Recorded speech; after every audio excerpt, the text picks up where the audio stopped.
തുപ്പാക്കിലെ വിജയ്ക്ക് പറ്റും ഇതിനും ബെറ്റർ ആയിട്ട് ചെയ്യാൻ. ദൈവമേ അങ്ങേര് കാണാണ്ട് പോട്ടെ.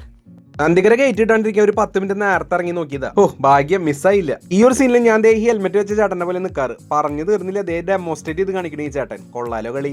ഫോണിന്റെ ക്യാമറയ്ക്ക് എന്തോ ഒരു പ്രശ്നം. ആദ്യം എന്റെ കണ്ണടിച്ച് പോയതാണെന്ന് വിചാരിച്ചത്, പിന്നെ മനസ്സിലായത് അങ്ങനെയല്ല കേട്ടോ. സംഭവം UV ഗ്ലാസ് അടിച്ച് പോയതാണ്. മൊത്തത്തില് ഫോഗ്. മുടിഞ്ഞ വിലയായതുകൊണ്ട് എപ്പോഴും മാറ്റാന്നുള്ളത് പോസിബിൾ അല്ലാത്തതുകൊണ്ട് ഞാൻ വെച്ചോണ്ട് നടന്നത്. ഇപ്പൊ പണി കിട്ടി. ഇത്രയൊക്കെ എന്നെ വെച്ച് ഉണ്ടാക്കിയില്ലടാ, ഇനിയെങ്കിലും മാറ്റടാന്ന് ഫോണ്. എന്നാ പിന്നെ ശരി എന്നായി ഞാനും. ഫ്രീ ആയിട്ട് കുറച്ച് പുക കിട്ടിയോണ്ട് ഞാൻ പിന്നെ തുപ്പാക്കിലെ സീനൊന്ന് റീക്രിയേറ്റ് ചെയ്തതാ.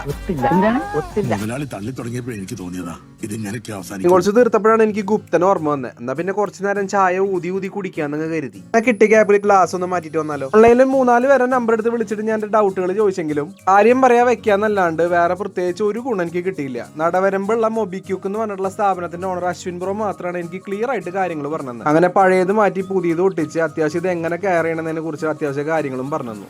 നല്ലത് കണ്ടാൽ നല്ലത് പറഞ്ഞാൽ പിരിഞ്ഞാലക്കൊടക്കാരൊക്കെ ഒന്ന് പ്രത്യേകം ശ്രദ്ധിച്ചേക്ക്. നടവരുമ്പോ പള്ളി കഴിഞ്ഞിട്ട് വരുന്ന ജംഗ്ഷനിൽ റൈറ്റ് സൈഡിൽ കേട്ടോ. പിന്നെ അവിടെ നിന്ന് അങ്ങോട്ട് ഞാൻ നല്ല തിരക്കായിരുന്നു. നമുക്ക് അടുത്ത വീഡിയോയിൽ കാണാം. Chat bye, see U.